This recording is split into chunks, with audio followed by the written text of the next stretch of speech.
The Peer and the Gangster, a very British cover-up, by Daniel Smith, narrated by Andrew Cullum. Prologue. Homosexuality is equally prevalent among what used to be called the higher and lower orders, and sometimes these are attracted to each other. This is known in homosexual circles as plain sewing. Bob Boothby, Recollections of a Rebel, 1978. Saturday, the 11th of July, 1964. The Mirror Building, Holborn Circus, London. It was the sort of front-page splash that editors dream of.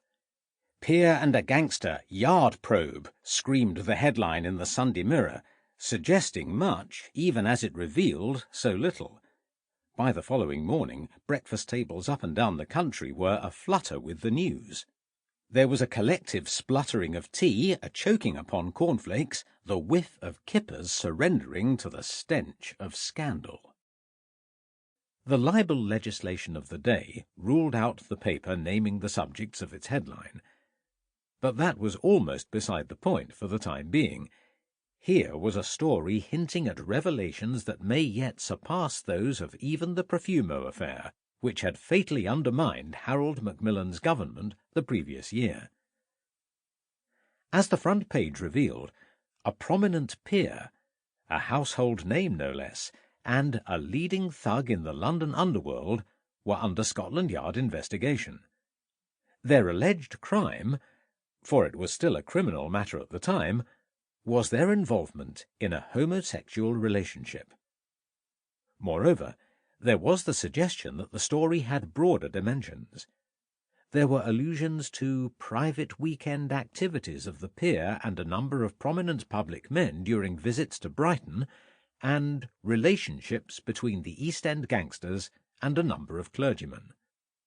The story broke just a fortnight before the release of the latest Carry On film, and promised to match every bit of the high campery and innuendo of those movies. If, as Philip Larkin held that it did, sexual intercourse had begun sometime between the Lady Chatterley obscenity trial of 1960 and the Beatles' first LP in 1963, it was still all rather vanilla. The Beatles professed only to want to hold your hand, and even the Profumo narrative, that of the older man having his head turned by a beautiful younger woman, was distinctly orthodox.